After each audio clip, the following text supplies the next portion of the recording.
চট্টগ্রাম মহানগরীর বাকলিয়া থানাধীন ১৯ নং দক্ষিণ বাকলিয়া ওয়ার্ড বিএনপির বি ইউনিটের উদ্যোগে এক উড়ান বৈঠক অনুষ্ঠিত হয়ে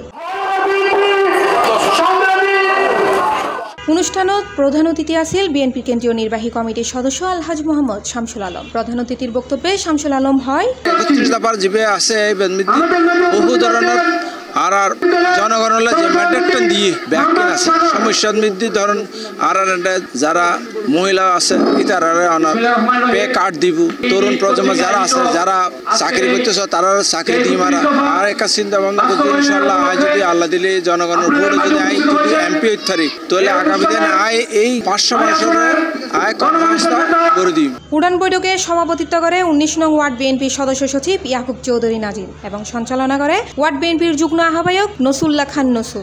আজ ইয়ারার প্রোগ্রাম হইতে বাংলাদেশ জাতীয়তাবাদী দলের ভারপ্রাপ্ত চেয়ারম্যানের ১৩ জেলায় জিবে ঘোষণা করছে ৩১ দফা রাষ্ট্র মেরামতের লাই। এই ৩১ দফার ভিতরে রাষ্ট্র সংস্কার বেগুন আছে, কিন্তু কিছু মানুষ নবুজের কারণে এর বিরোধিতা করে ইতারা জনগণের সামনে আসছি তৃণমূল ভাবে তৃণমূল পর্যায়ে আজ ইয়ারার প্রতিনিধি সভা এবং উঠান বৈঠক জিবে সাধারণ মানুষের সরাসরি আর এমপি প্রার্থী আলহাজ শামসুল আলম সরাসরি হতা হইব তারা কি সমস্যা কি অবস্থান এবং তে যদি ফাঁস করে কি কি করিব জনগণের পাশে থাকব।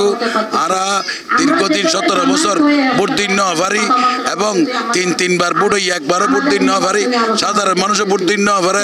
সাধারণ মানুষ রাষ্ট্রীয় ক্ষমতায় যারা আছিল তারা লুটপাট করছি, সাধারণ মানুষের কোনো উন্নয়ন নও এবং চিকিৎসা হোক বাসস্থান হোক দ্রব্যমূল্য হোক সবকিছু বাড়তি সরকার যদি বিএনপি ক্ষমতায় একে নিম্নমুখী করিব সাধারণ মানুষের শহরের ব্যবস্থা করিব।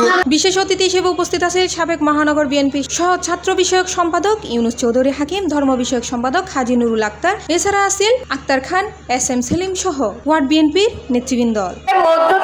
অসুবিধা ছিল না পারিবারিক সমস্যায়, কিন্তু শামসু ভাই আমাদের জন্য অনেক করেছে। এটার গুণ আমরা কোনোদিন বলতে পারবো না যে না করেনি।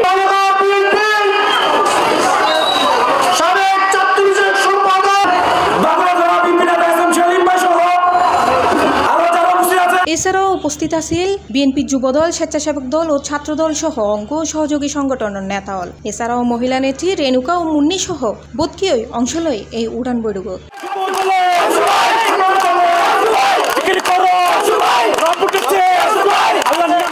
C+ TV Chittagong.